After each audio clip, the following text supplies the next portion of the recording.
ak ñoom maa ngi toogal nag Alaaji Lamin di suñu xarit di suñu soppe di suñu dëkkandoor di suñu mbokk ñu fas yéene koo laaj Alaaji Lamin ñu ngi leen nuyu di la ziar. waaw sëñ Mbaye maa ngi lay fay bu baax di nuyu fa tabarakallah waa dëkk bi di leen ziar bu baax a baax di jiital suñu yooyu ak ziar yi ñu yàlla jiital si dëkk bi te mooy suñu ñaari imaam yi di imaam Raatib Baye Juma Ndiaye di ko nuyu bu baax a baax di ko ziar di nuyu tamit suñu imaam moom Lamine Ndiaye di ko nuyu bu baax di ko ziar di nuyu muqaddam suñu baay Malick Khady Ndiaye di ñaanal sama borom subhanahu wa taala guddal fan wi te yokk wér si barka Alquran karim wa tabarakallah bu nekk si tool yi ci na Seex Ahmed Tidiane daana Seex nee na man xaddamnaa rek qaddamnaahu ku ñu liggéey rek ñu jiital la waaye di nuyu waa dëkk bi yëpp nag di leen ziar di wax ñu génn di nuyu tamit borom dëkk Baye Juma Ndiaye di ko ziar bu baax a baax wa tabarakallah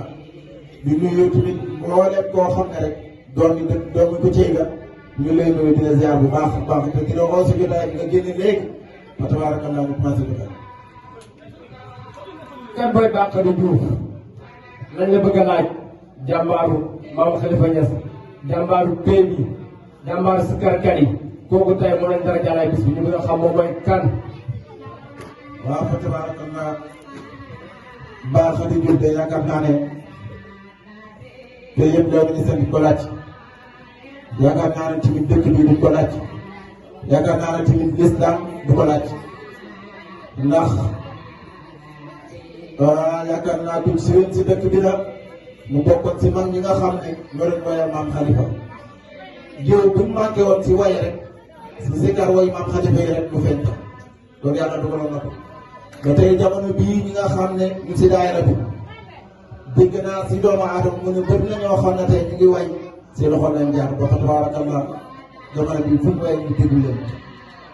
arab day faral di wax nag wala sax firi ko na doomu aadama loo jiw rek dogu ko kon niru ko ñu tuddee ko bis bi fa tabarakallah gisi oo nag mboolem koo xam ne rek doom yi fa tabarakallah doomam nga wala ngay soppam wala ngay sëtam ndax ay sëtam tey ñoo wan bi bu def lii ngir ràddul ko amas ngir xamal suñu magu yëpp ñooy kan ngir ñu mën a xam fu ñuy teg tànk ñun ndaw ñi ndax ñu roy si ñoom kon fa tabarakallah Bakary Diouf daal si kanam tuuti da nga xam mooy kan ndax yàlla dogal na bokk na suñu programme sëtam dana taxaw fii jàng discours am si kanam tuuti daal incha allah dañ gën a xam kan mooy Bakary Diouf te mu bokkoon si man ñi nga xam ne dëgg bi fa tabarakallah dara ñu koy bële. est-ce que dudu nit ñi génn pour yàkkantee déglu waxtaanu Bakary parce que Bakary moom la woon ak Maam Khalifa Niass ki leen si kanam Maam Khalifa di aalu ku leen si kanam Maam Khalifa taxaw di wane yëpp ci yàlla moo xam ne loolu kon yaakaar naa heure bi war naa fekk tànn bi fees ñu xam dëgg-dëgg jaar-jaaru Bakary ñu xam dëgg-dëgg kan may Bakary parce que ku leen si kanam Maam Khalifa Niass buñ ne moom la ñuy waxtaanee wala buñ ne moom lañ darajaayee bis bi nit ñi war nañoo mën a am cawarte pour mën a teel a génn kon sëtam boobu di baaw nga xam ne mooy Bakary Diouf ak sët bi Bakary Diouf moom lañ jox thème bi nga xam ne bu ñëwee fii moo lay waxtaanee incha allah kon képp ku am loo réer ci Bakary Diouf yaakaar naa waroo taxaw ba thème bi jóg te génnoo sa kër ñëw bu ñu jógee ci Bakary ci ñun dem ndaanaan jàmbaar ji borom daara ji borom tool yi liggéeykat bi Alhaji Mbaye Fadawa social kat bi képp ku tàllal loxoom fekk li nga soxla mu nekk ci poosam mu génne ko jox la képp ku tàllal loxoom fekk li nga bëgg mu mën ko da koy def te xaaru ci kenn kooku nag moom lañ dara jàllee bis bi moom tamit yaakaar naa buñ diggee ci kooku xol dina féex buñ diggee ci kooku xol dina tooy parce que nag am naa yaakaar ne saa ñoo xam ne ñooy jàngee ci daara ji te dëkkuñ ci dëkk bi waroon na leen mën a jaral ñi déplacé wu ñëw parce que taxawu na leen fu ne liggéeyal na leen lu ne am na si ñoom alquran daf si ñoom xam-xam ibbi seen dënn daf ci lislaam kon jëmm jooju moom it nit ñi waruñoo toog seen kër bañ yëkkati discours jëmale ko ci moom te du ñëw loolu gàcce la démb dem nañ gërëm daf nañ fa waxtaan bu am solo yaakaar naa bu dee si tàng wax gis nga nu mu demee kon jëmm jooju war nga ñoo mën am la wax ci moom itamit.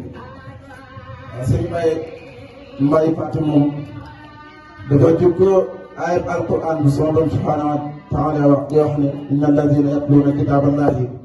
wa aqaamu salata wa anfaqu mimma razaqnahum sirran wa alaniyatan yarjuuna tijaratan lan tabur. boo dem du nekk si aay bi rek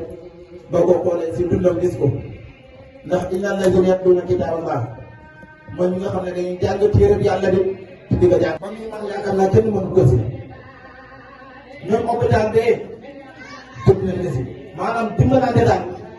yàlla dimbal nañ si lool macha allah wa anfaqu mimmaa razaqnaahum sirran wa alaaniya alalam dinaa leen si ko maanaam dëkk bi néew na koo xam ne ko alal si lu feeñ ak si loolu kon fa tabaarakallah moom tamit muy góor goo xam ne yaakaar naa ñun bu bëgg a wax si moom duñ ko man waaye moom tamit si kanam tuuti insha allah rabbi dana am ab sëtëm bu taxaw fii wax si moom loo xam ne fa tabaarakallah dañ xam si moom lu bëri. kon yéen a ko dégg dañoo am ñetti sens nag benn bi mooy Alaaji Mbaye Fatou bi nga xam ne moo tuddee programme bi ñaareel bi ñu ne Baye Khady bu tuddee programme bi ñetteelu sens bi nag mooy soppee Kouthia mooy ki bëgg Kouthia lool ci xolam mooy ki taxaw doon défendre Kouthia di xalifatul Mawlana Hadj Ibrahima Niass doomam Kouthia def conférence bi doomam Kouthia di jàkkaarloo waa Kouthia doomam Kouthia di waxtaan yi kon képp ku amoon cofeel ci Alaaji Ibrahima Niass tey doomam moo fiy teew képp ku bëggoon Alaaji Ibrahima Niass tey doomam moo fiy teew kon yaakaar naa ne cofeel gi ñu amoon ci Alaaji Ibrahima cofeel gi ñu amoon ci góor gi cofeel gi ñu amoon ci borom pée bi xam ne bu ñu Alaaji Ibrahima xëy na ci péew leen ñu seen bu ñu Alaaji Ibrahima xëy na si njaboot gi bu ñu Alaaji Ibrahima xëy yëpp